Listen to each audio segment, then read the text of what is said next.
c'est encore moi. J'espère que nous sommes en forme, car nous allons tenter l'escalade d'un petit Himalaya de singerie de premier choix. Entrons directement dans le vif du gras avec l'Observatoire des multinationales. Je ne connais pas cet organisme, en tout cas leur raison d'être, c'est des enquêtes et de la veille citoyenne pour la démocratie démocratique. Donc c'est chaud, non? C'est solide. Alors, que nous apprend l'Observatoire des multinationales? Un article au titre dramatique. La France est un socialistan. Sur YouTube, la sphère crypto-française ouvre grand les portes à l'extrême droite. Je reconnais que le titre est très accrocheur, hein. Moi, là, je suis un petit peu alléché. Alors, qu'est-ce qui se passe dans le chapeau? Apologie des libertés et de la souveraineté individuelle. Alors, je ne vais pas tout commenter, mais là, je ne peux pas m'empêcher quand même de souligner que quand on dit apologie de quelque chose, le plus souvent, c'est péjoratif. C'est pas franchement une félicitation qu'on adresse aux gens qui se livrent à des apologies. Ça, c'était au 19e siècle ou même plus tôt que ça. Mais de nos jours, apologie, c'est quand même pas... c'est un petit peu rance. Et alors là, en plus, de quoi fait-on l'apologie? Sacrebleu, diantre et blasphème. L'apologie des libertés. Non mais t'imagines? Alors déjà, des libertés au pluriel, lol, encore quelqu'un qui a suivi. Qui c'est qui a écrit ça? C'est Nastasia Hadjaji. Écoute, ton stage, à mon avis, il est foutu, parce qu'écrire un truc pareil, les libertés au pluriel, ça veut rien dire. Alors si je relis la phrase de manière humaine, ça donne apologie de la liberté et de la souveraineté individuelle. Donc apparemment, c'est mal pour Nastasia. Ensuite, qu'est-ce qui se passe au sein de la sphère crypto-française? Il y a aussi des critiques féroces de l'impôt. Ouais. Mais aussi masculinisme et darwinisme social, rien que ça. En ligne, une partie de la sphère crypto-francophone recycle les discours de l'extrême droite et n'hésite pas à donner la parole à certains de ses porte-paroles les plus enragés. Dis donc. Waouh! Là, je dois dire que ma fibre dramatique est carrément à 11. Bon, on va passer sur le fait que, effectivement, quand tu donnes la parole à quelqu'un, ça devient un porte-parole. Mais bon, la stagiaire, elle est au début de son truc, il faut lui laisser le temps d'apprendre les mots, et le fait que les répétitions, c'est moyen, tout ça. Bref, un article qui a l'air extrêmement prometteur, n'est-ce pas? Alors, je ne passerai pas au travers, excusez-moi, mais de toute façon, vous avez déjà d'excellents décortiquages de ce texte magnifique sur la chaîne de nos amis de How to Bitcoin ainsi que Au Bunker. Donc, je vous réfère à ces vidéos-là, plutôt que de me retaper tout un recyclage de ce machin-là. Non, en fait, je citais ça juste pour frimer un petit peu, parce que ça me cite. C'est ici, là. Laurent Setter, ça c'est moi, développeur informatique expatrié à Montréal, c'est pas faux, explique de son côté comment divorcer de l'État grâce à Bitcoin. Et ouais, alors ça c'est parce que je suis passé au bunker il y a quelques semaines et qu'on a dû parler de ce genre de stratégie pour effectivement affaiblir l'État et en faire sécession finalement, se séparer du parasite, de la tumeur. Donc voilà, je voulais juste faire cette petite mention pour dire que j'étais enfin une superstar d'Internet sur des sites lus par 14 personnes. Mais bon, c'est rigolo. Alors, on rigole, mais n'empêche que c'est vrai que ça me pète un peu le slip, dans le mauvais sens du terme, bien sûr, dans le sens concave, d'être associé à des trucs comme l'extrême droite. Bon, c'est pas très très neuf, mais là maintenant ça commence à devenir nominatif. C'est quelqu'un qui a fait un très très beau travail, hein. Je rappelle que c'est des enquêtes, hein. C'est du travail de journaliste. Elle n'a même pas pris le temps, cette chère stagiaire, pour aller écouter les vidéos de la chaîne sur laquelle vous êtes actuellement, sur laquelle on crache abondamment sur la droite et l'extrême droite en tant que communiste de droite. Donc bon, la qualité du travail, c'est une chose. Maintenant, d'être associé à ce genre de cochonnerie, je sais pas. Alors, la bonne nouvelle quand même, c'est que je suis une multinationale. Hein, c'est l'Observatoire des multinationales. Ils m'ont observé, bon, de travers, mais ils m'ont observé, donc je suis une multinationale. C'est quand même pas mal. En plus, j'ai plusieurs passeports, hein, donc ça tombe bien. Dans le même genre de journalisme de qualité, nous avons Blast. Alors ça, je connaissais déjà. Cette source inépuisable de délices qui nous pond un truc sur Xavier. Donc il s'agit de Xavier Milei, président libertarien, entre guillemets, de l'Argentine, coqueluche des droites françaises. Alors, on félicite l'usage du terme libertarien, avec des guillemets, pour parler de ces gens-là. Ça, d'accord. C'est, à mon avis, le meilleur point de l'article. Les guillemets autour de libertarien. Et puis là, je suppose qu'on a les droites françaises autour, qui sont comme les wagons du train Milei, en fait. C'est ça qu'on essaie de nous expliquer, je pense, par cette infographie assez subtile. Alors, ils sont en rouge, hein, c'est bien, ça tombe bien, puisque ce sont des communistes de droite, donc leur rouge leur va très bien. Alors, on ne va pas se fatiguer avec l'article, hein, ce sont les poncifs habituels. On note simplement ici, là, encore une photo. Cette fois-ci, ce n'est pas une infographie, c'est apparemment une vraie photo de la gonzesse de Zemmour. Oui, c'est ça, Sarah Knafo, qui pose avec Xavier.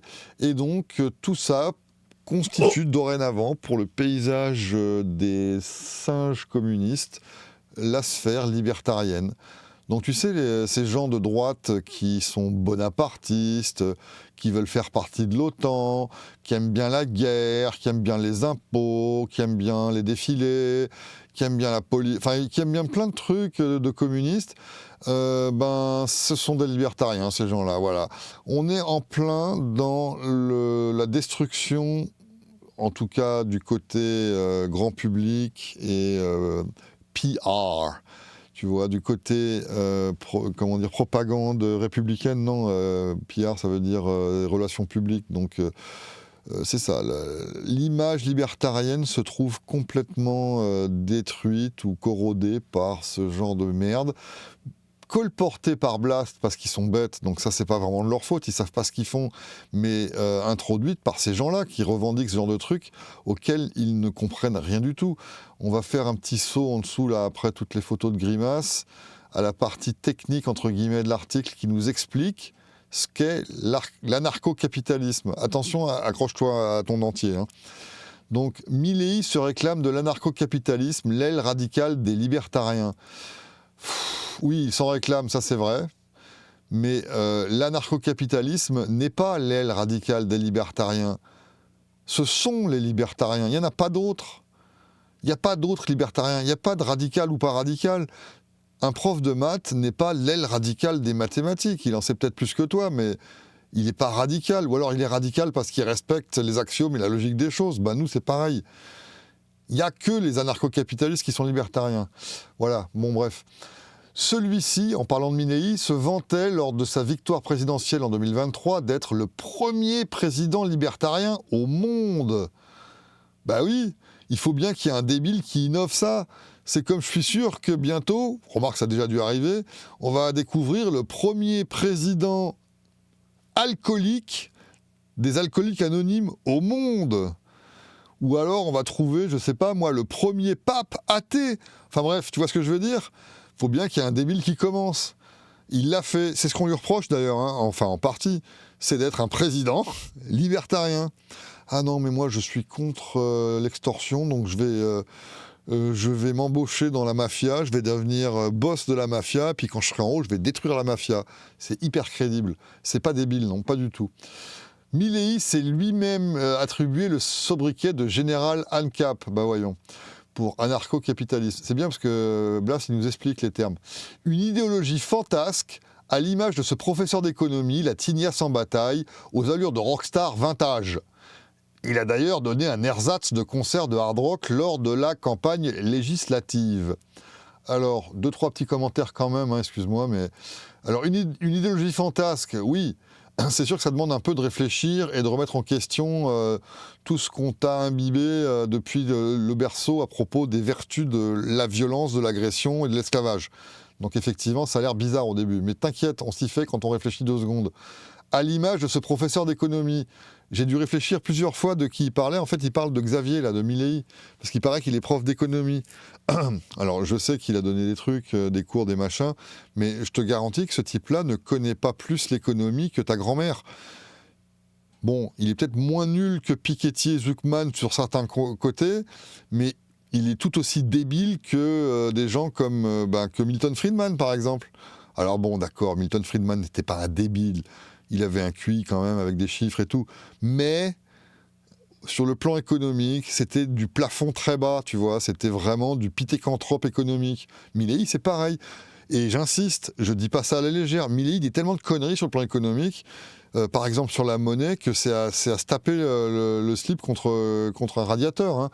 Franchement, ce type-là ne comprend pas du tout l'économie, c'est-à-dire que l'école autrichienne dont il se revendique, il n'en a pas la moindre idée.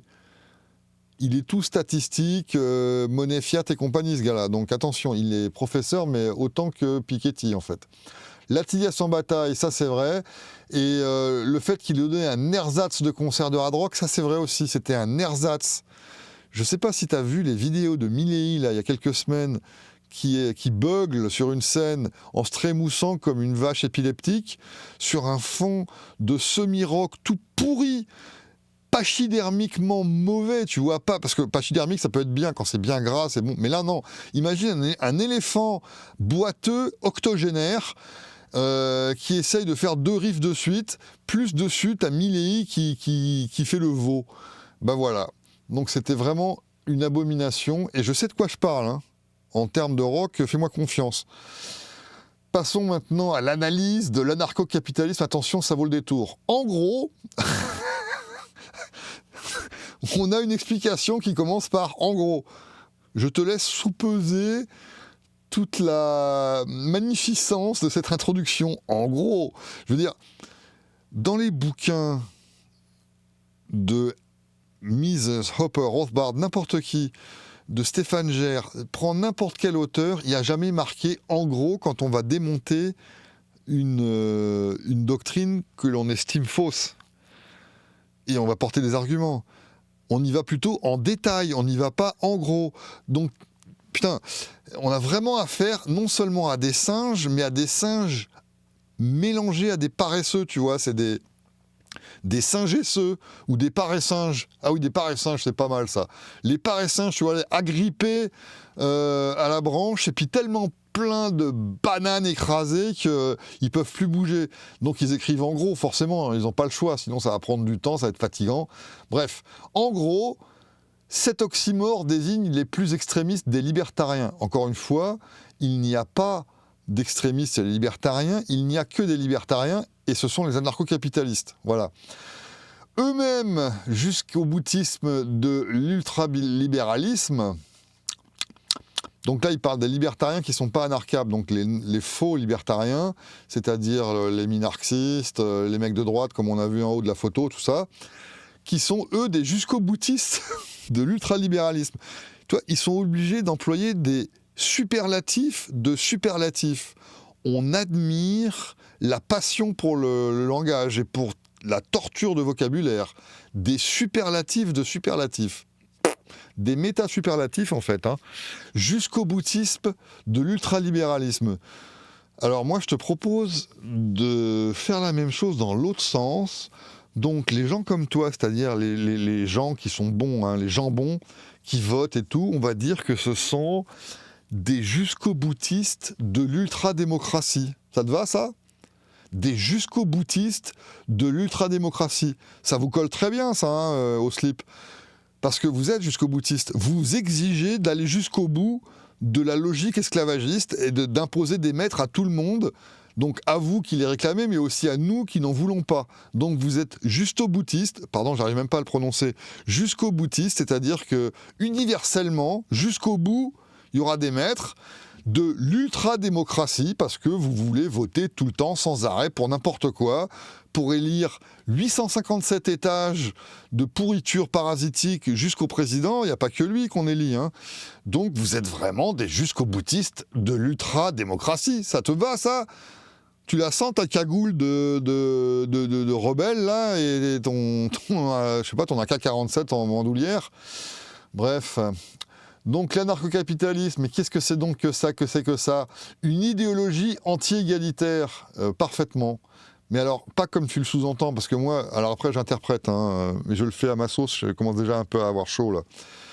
Une idéologie anti-égalitaire, ça ne veut pas dire qu'on est contre l'égalité si elle survient, ou qu'il y a des gens qui soient au même niveau, sur quelque plan que ce soit d'ailleurs, économique ou autre. On n'est pas contre que ça se passe, ou si tu as envie, toi, d'aider des pauvres et de leur filer ton pognon, fais-le. Par contre, on est très outré par le fait que ce soit imposé de force par justement les pourritures que ton jusqu'au-boutisme démocratiste va nous imposer. C'est ça qu'on ne veut pas. On ne veut pas une imposition, que ce soit pour l'égalité ou pour autre chose. Bref. Et donc, l'anarcho-capitalisme est paradoxalement liberticide, malgré sa racine étymologique. Alors ça, on ne saura pas trop pourquoi c'est liberticide, mais je pense que ça fait bien de le mettre dans un texte. Quand tu dis liberticide, déjà, tu as utilisé un suffixe en cide. C'est comme régicide. Tu sais, ça tranche. Moi, dans ma tête, un mot qui finit en cide, comme génocide ou liberticide, je vois une lame qui coupe. Tu vois, alors après, chacun son truc. Moi, je vois une lame qui coupe.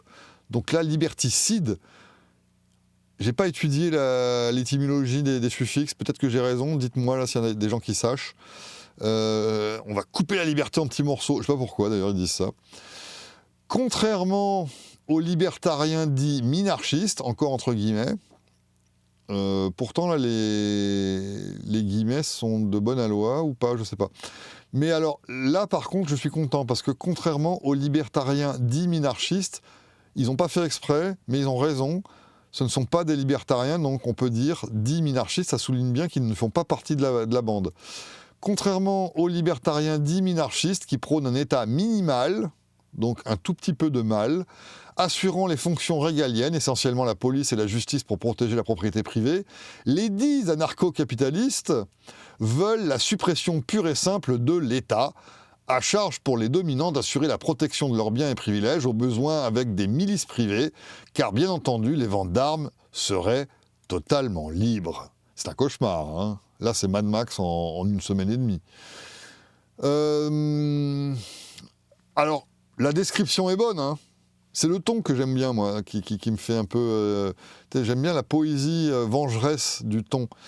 C'est ça qui me fait réagir. Parce que c'est vrai, contrairement aux minarchistes qui, eux, vénèrent l'État et en veulent absolument un qui soit plein de flingues, nous autres, les anarcho-capitalistes, les anarcapes, on veut la suppression pure et simple de l'État. C'est parfaitement exact.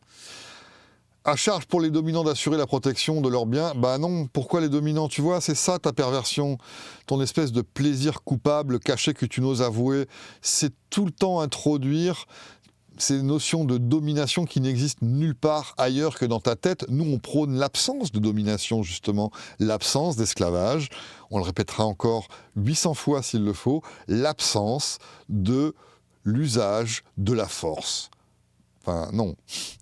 On va se défendre si on se fait taper, mais l'usage de l'initiation de l'usage de la force.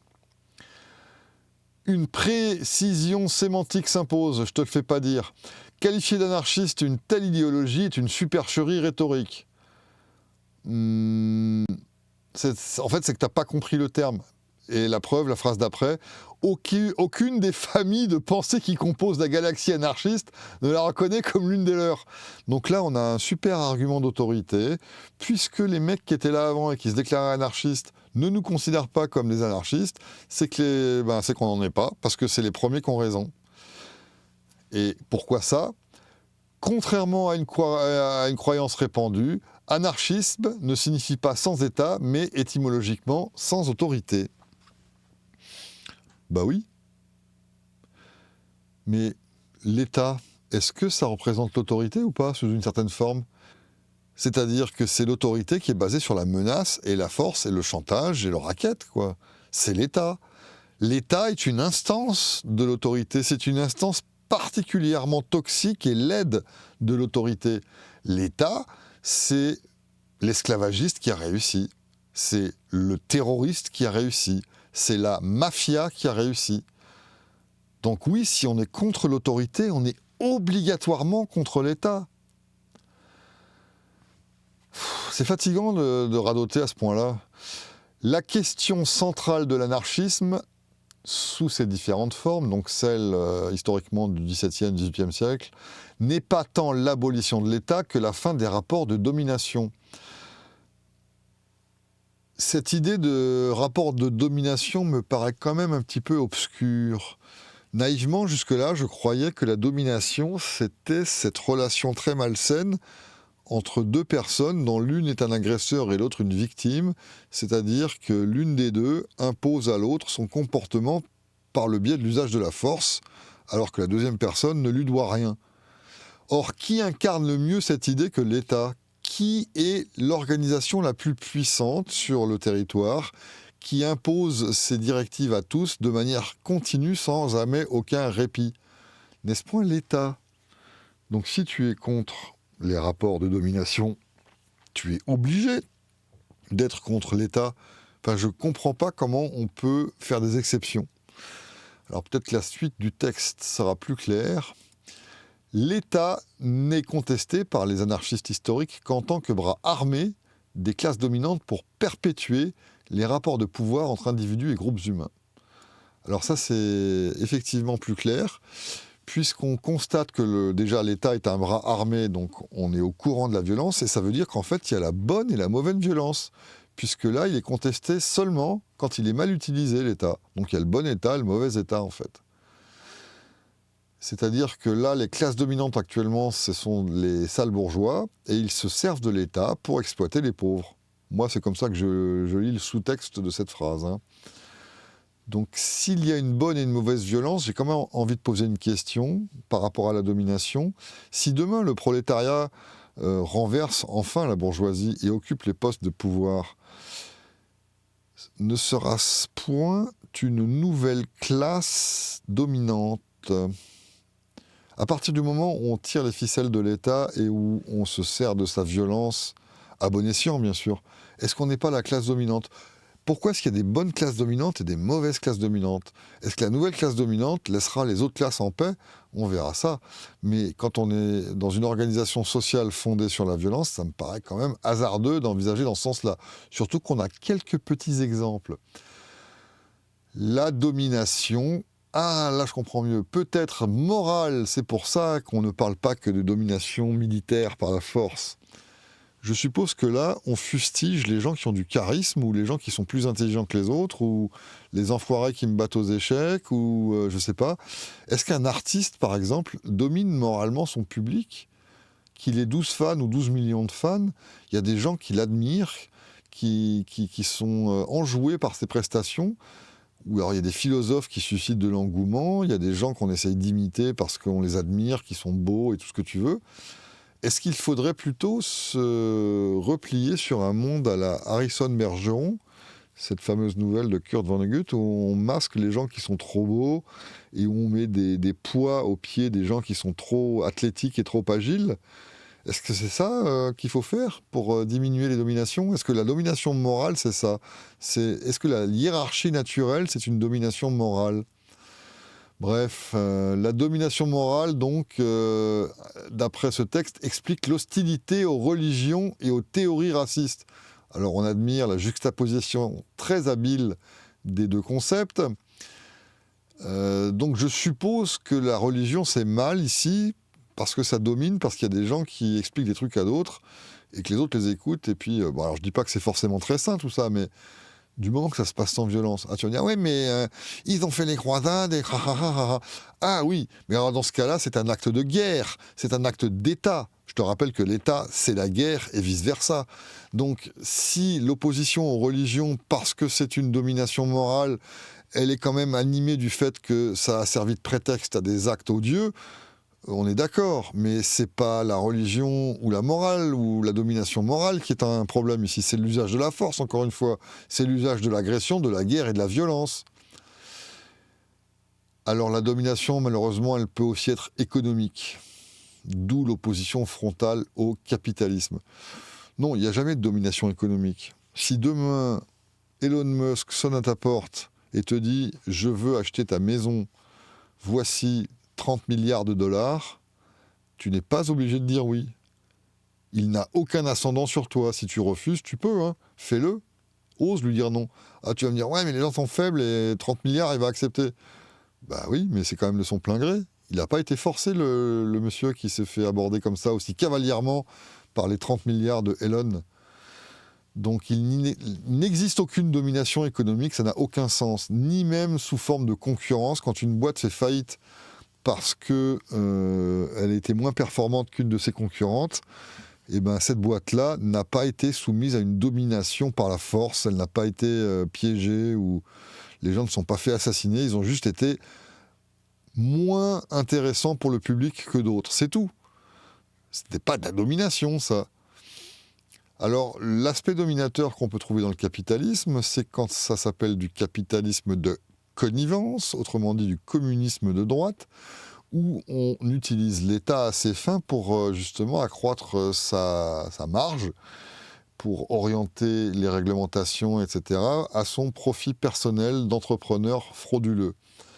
Donc là, oui, c'est un problème, mais encore une fois, ce n'est pas là un problème de capitalisme, de richesse ou de quoi que ce soit, c'est encore un problème de violence.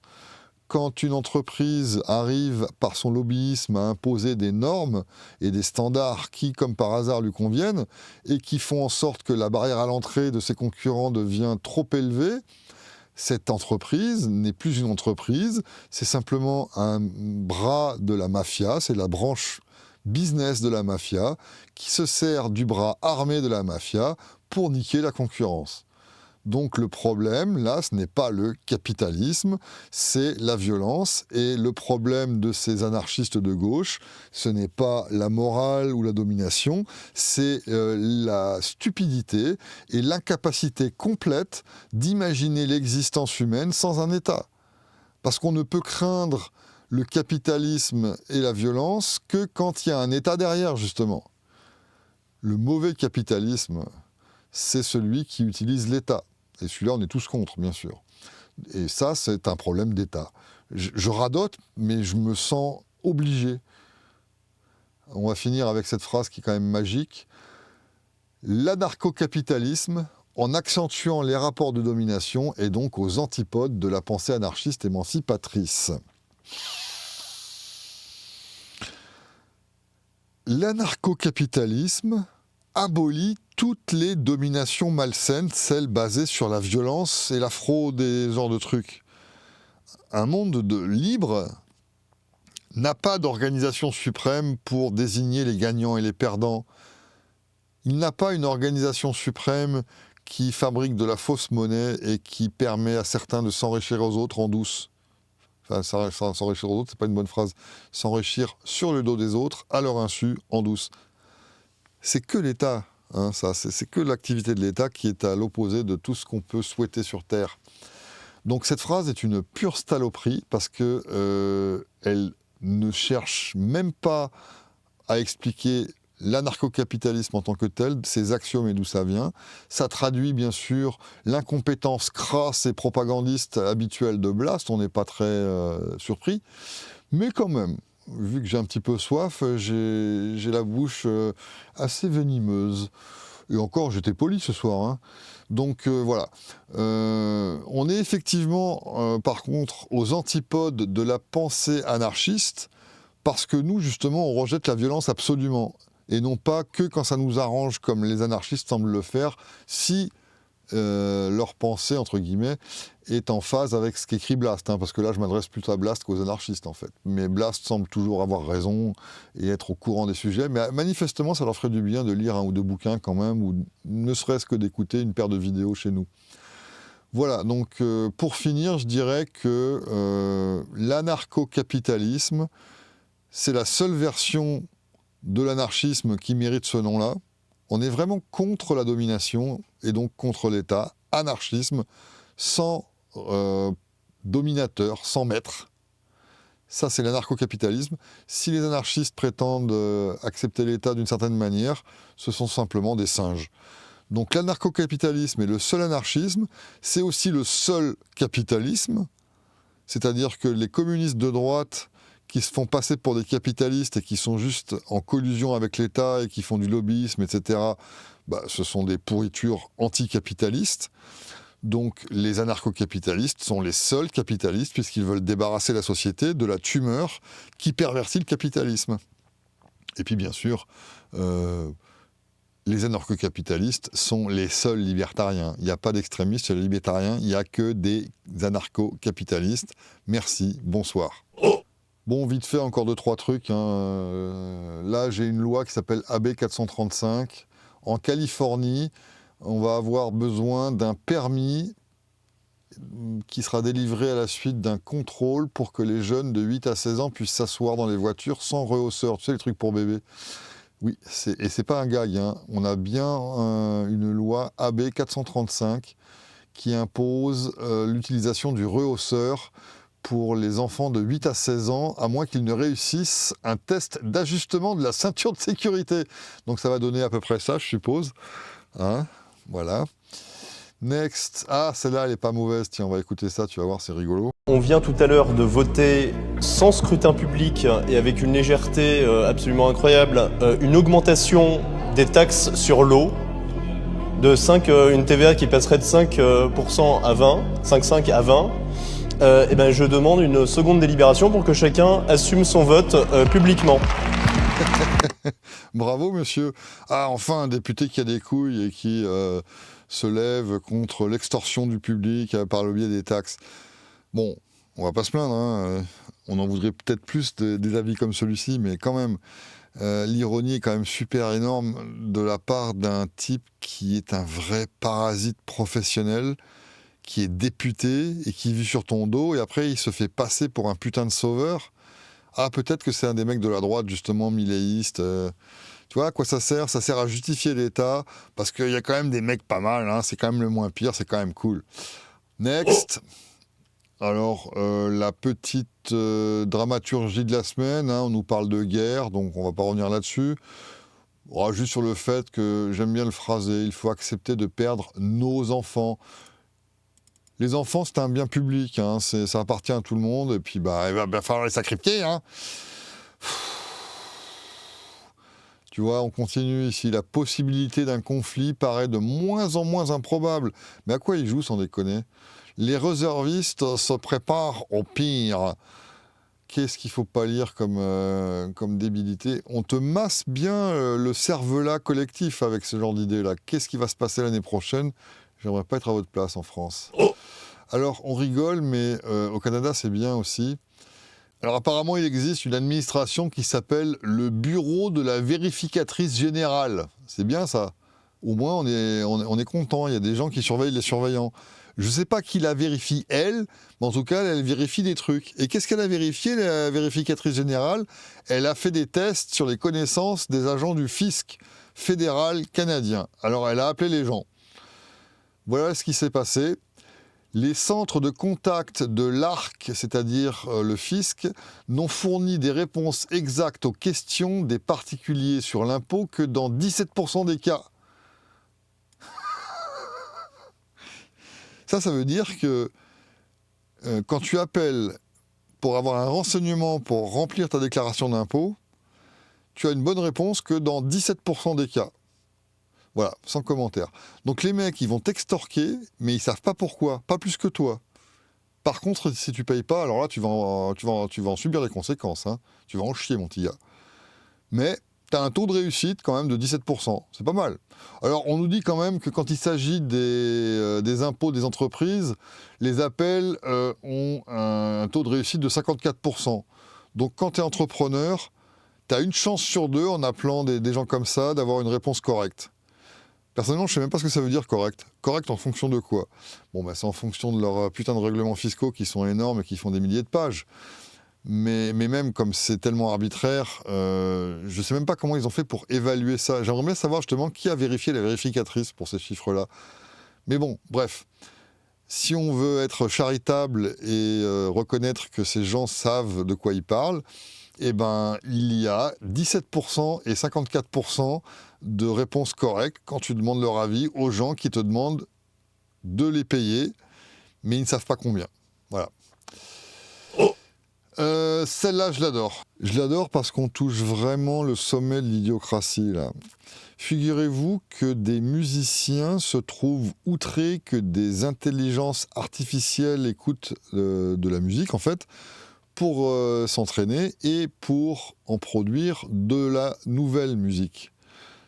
Alors, que font les artistes? Ils se tournent vers des solutions technologiques pour brouiller les pistes, parce que ils pourraient avoir le choix de faire de la musique tellement meilleure que les IA ne sont pas capables de rivaliser, ou en tout cas qu'on reconnaît tout de suite que c'est artificiel versus humain. Non. Eux, les artistes, ils n'ont pas envie de faire trop d'efforts, donc ils préfèrent empoisonner la musique. Qu'est-ce qu'ils font? Ils se tournent vers une start-up qui s'appelle, je ne sais plus comment, et qui a inventé quelque chose qui s'appelle Poison Pill, c'est-à-dire une pilule d'empoisonnement pour la musique. Comment ça marche? Quand tu produis ta chanson, tu mélanges ce truc-là qui est, je suppose, livré sous forme de plugin ou de fichiers sonores, mais quasi inaudibles, qui, mélangés aux fréquences du fichier audio final que tu es en train de produire, va faire en sorte que l'IA sera perturbée parce qu'il y a des caractéristiques à chaque style qui seront mélangées par ce truc-là. Et c'est soi-disant, bien sûr, inaudible à l'oreille humaine. Mais ça va perturber les algorithmes d'analyse musicaux. Alors, moi, j'ai quand même une bonne expérience de la production musicale depuis maintenant une quarantaine d'années. J'ai produit au minimum 30 albums. Et quand je dis produit, c'est pas des trucs sur ordinateur. Enfin, si, c'est sur ordinateur. Mais c'est pas de la musique faite par des ordinateurs. Nous sommes des viandes. Nous nous réunissons dans des studios. Nous répétons, écrivons et enregistrons nos propres chansons pendant des mois et des mois. Et à la fin, on mélange tout ça dans un logiciel de mixage comme Pro Tools ou Cubase. Et on obtient notre album, on est tout content. Et je peux te dire que ces cycles de production, ce sont des nuits et des journées à traquer les détails et à éliminer les petits bruits de merde qui pourrissent le son. Et là, tu as des espèces de singes qui font le contraire, qui, juste parce qu'ils sont jaloux du Minitel et des machines à écrire, vont exprès pourrir leur propre musique, soi-disant parce que ça s'entend pas, pour faire chier les machines. Je peux te dire que tout s'entend à un moment donné. Hein. Moi, je peux passer des heures à essayer de travailler sur des fréquences qui ne sont même pas audibles à l'oreille humaine parce que ça a quand même des répercussions sur les interactions dynamiques entre les différentes autres sources de son du projet. Donc là, on atteint vraiment un niveau de stupidité technologique qui me laisse pantois. Moi, j'aurais pas imaginé, franchement. Ça représente en gros l'équivalent des filigranes sur les photos. Tu sais, quand il y a des photos dont on veut empêcher la copie sur les sites qui vendent des images, on met une filigrane, comme ça on peut encore voir l'image, mais tu as le gros logo en blanc transparent par-dessus. Ça revient au même. Alors tu vas peut-être pas l'entendre du premier coup, surtout si c'était un singe qui écoute de la musique dans un téléphone, mais je te garantis que ça aura quand même un impact sur le résultat final. Retour au Canada. Alors une petite nouvelle sans grosse importance, c'est que là on a eu un vote de budget fédéral canadien et dans ce truc-là il y a des lois diverses et variées. Il paraîtrait que page 300 du texte de loi, qui compte 600 pages, on lit une phrase qui stipule une exemption visant à stimuler l'innovation, la compétitivité ou la croissance économique, qui offre de larges pouvoirs au gouvernement pour contourner temporairement les règlements et lois autres que le code criminel. Et encore. Autrement dit, le gouvernement fédéral se réserve le droit de suspendre intégralement toutes les lois qui lui semblent bonnes du moment que c'est bon pour l'économie et l'innovation, ce qui sont des critères extrêmement serrés et fiables, n'est-ce pas ? Sauf le code criminel, donc ils vont peut-être pas autoriser le meurtre quand même. On n'est pas encore dans comment ça s'appelle, la purge, The Purge. Il y a des films comme ça qui sont pas si mauvais que ça. Le premier et le dernier étaient pas mal dans cette série-là. Et donc je trouve ça génial. C'est-à-dire que même d'après leurs propres termes, la démocratie les emmerde. Donc ils vont suspendre des lois qui font pas l'affaire de leurs copains. Ça s'appelle l'anomie, ça. Hein. C'est le pire de tout ce qu'on peut imaginer. C'est quand un groupe de pression comme l'État s'arroge ouvertement le droit de faire n'importe quoi. Next. En France, pour alléger leurs taxes foncières, des propriétaires optent pour la suppression de leurs baignoires. Oui, parce qu'apparemment, des réformes des taxes foncières font en sorte que si tu as une baignoire, tu vas payer plus cher. Donc c'est encore un grand progrès social. On arrive à peu près à l'époque, je ne sais plus quand c'était ça, au 18e ou au 17e en France, où il y avait des taxes sur les fenêtres, parce qu'on estimait que les gens qui avaient beaucoup de fenêtres avaient des grandes maisons, donc étaient riches, donc pouvaient payer plus. Ça aboutit à quoi ? À ce que les gens murent leurs fenêtres. Donc après, tu as eu des maisons sans fenêtres. Comme ça, tu payais plus de taxes, ou en tout cas beaucoup moins. Là, on revient au même principe, sauf que c'est plus les fenêtres, mais c'est les baignoires. La planète des singes bat son plein. Alors celle-là, je l'aime bien aussi. Elle est pas mal, cette histoire. Il s'agit de 2 jeunes du Texas de 20 et 21 ans qui avaient pour projet d'envahir une île haïtienne. Donc c'est une île qui est au large d'Haïti, qui a une population, je crois, de 87 000 personnes quand même, hein, et qui fait 751 km². C'est pas non plus un îlot, quoi. Alors, à 2, c'est peut-être ambitieux de vouloir dominer 87 000 personnes sur 751 km². Donc les mecs, ils sont pas cons, ils se sont dit, on va y aller à plusieurs. Donc ils ont pensé à embaucher des clodos. Et quand je dis des clodos, c'est des vrais clodos. Ils ont commencé à recruter des SDF pour monter une armée, pour envahir cette île. Alors ils ont été arrêtés parce que ces abrutis-là, ils se sont vantés de leur projet sur les réseaux sociaux, mais ils étaient sérieux, ils ont commencé à prendre des cours de tir, il y en a un qui s'est engagé dans l'armée, ils voulaient prendre aussi des cours de navigation, enfin bref, c'était un vrai projet, et le projet donc d'envahissement, c'était de prendre le pouvoir sur l'île, de tuer tous les hommes, de garder les femmes et les enfants comme esclaves et comme objets sexuels, voilà, avec une poignée de clodos. Il y a un certain esprit d'entreprise là-dedans, mais bon, ils sont en prison maintenant, ils risquent 30 ans de tôle, je crois, mais c'est quand même assez marrant. Alors ça, c'est très drôle aussi, c'est la fameuse dissolution du Doge, tu sais, le bureau de tronçonnage de l'administration de La Trompe. Donc ça, c'est fini, c'est un désastre. Alors, on l'a annoncé dès le départ, quand on est anarcho-capitaliste, mais c'est pas grave. Nous sommes des extrémistes qui n'avons rien compris à rien du tout, et ce qu'il faut, c'est la force, et le machin, et le bidule. Voilà, le Doge, c'est de la merde, La Trompe le reconnaît, ça l'emmerde, et c'est foutu, c'est fini. Voilà, ça a duré 6 mois, quoi. Bref, rigolo.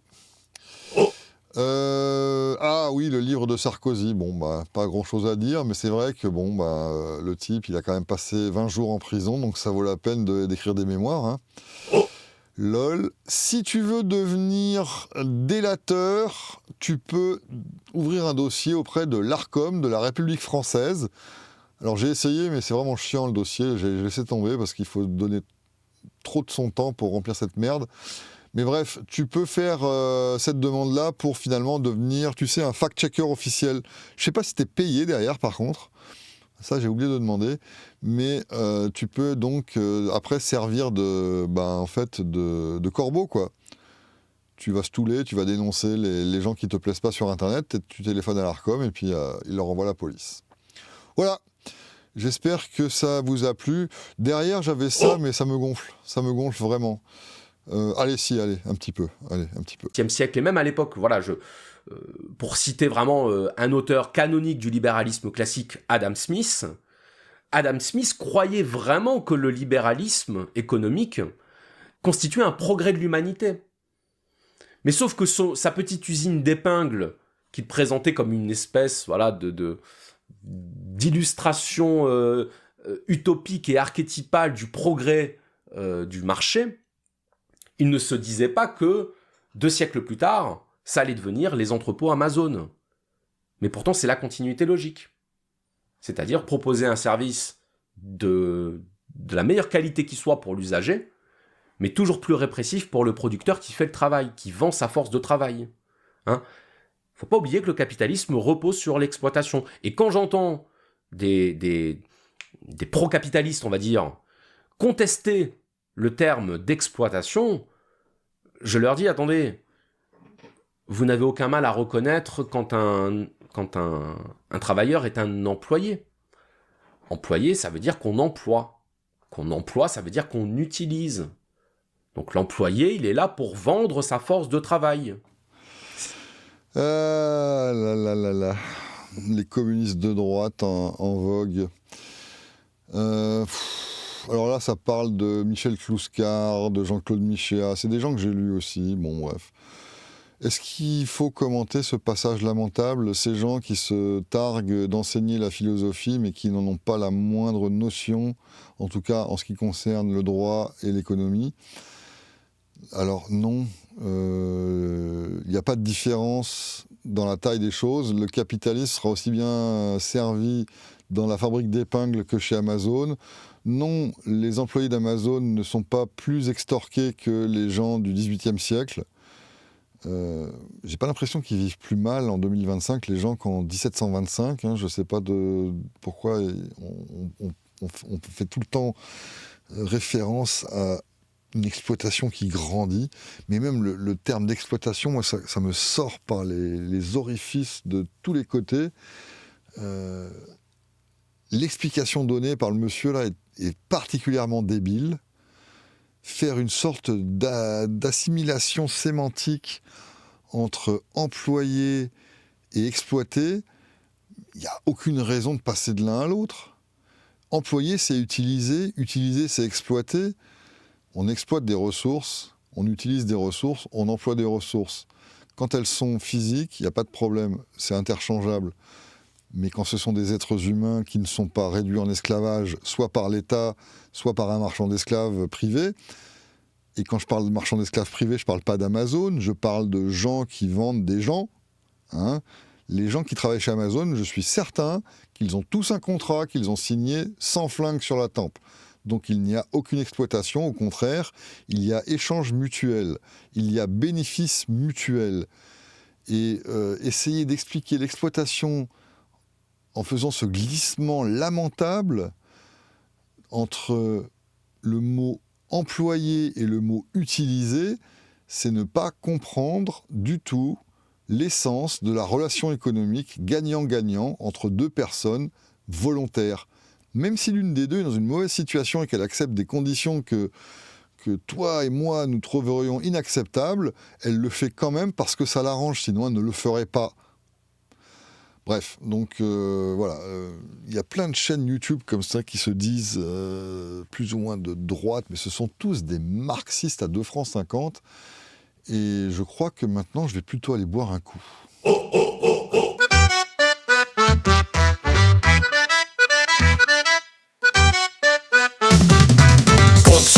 Balle de plafond, j'en ai plein le fion de ces gauchistes. C'est bien ma seule motivation, éjecter tous ces socialistes et jouer de l'accordéon. Oh, ah, ah, ah. Oh, ah, oh, ah. Je n'aime pas toutes ces aides sociales, je préfère la gendarmerie. Friand de prestige national, je veux que cesse la gabegie. Sauf bien sûr pour Bernard Tapie. Socialiste de droite. Socialiste et tank. Socialiste et flic. Socialiste et rente. Socialiste très chic. Conservateur de bénitier. Communiste de cathédrale. Tu peux toujours te bosser pour avoir ta rime en halal. Amen. Les frontières nationales. Ah, ah, ah.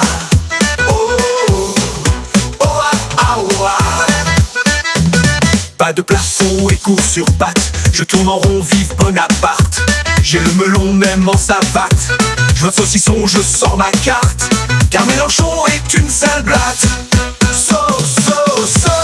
Socialiste de droite. Socialiste et tank. Socialiste et flic.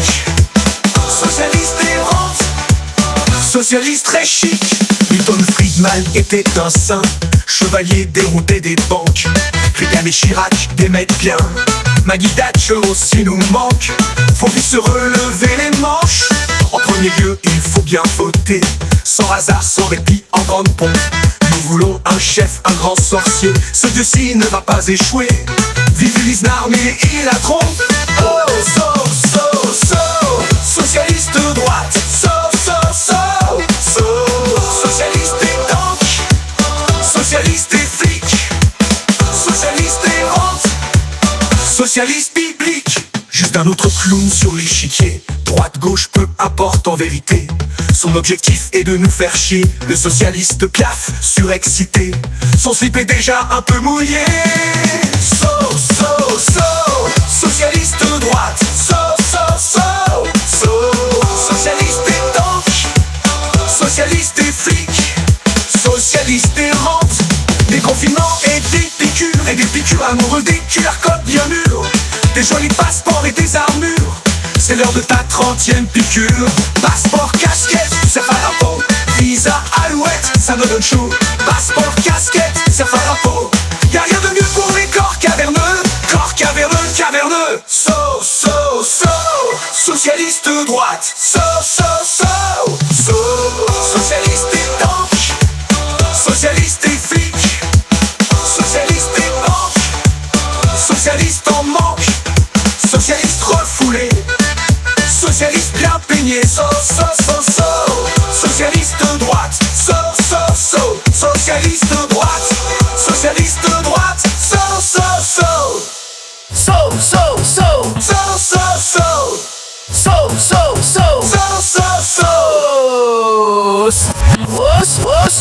Nous voulons un chef, un grand sorcier. Ce dieu-ci ne va pas échouer. Vive Lisnard, Milei et la trompe. Socialiste droite. Socialiste et tank. Socialiste et flic.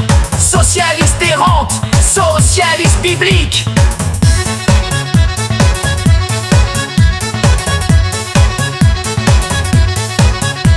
Juste un autre clown sur l'échiquier, droite-gauche peu importe en vérité. Son objectif est de nous faire chier, le socialiste piaf surexcité. Son slip est déjà un peu mouillé.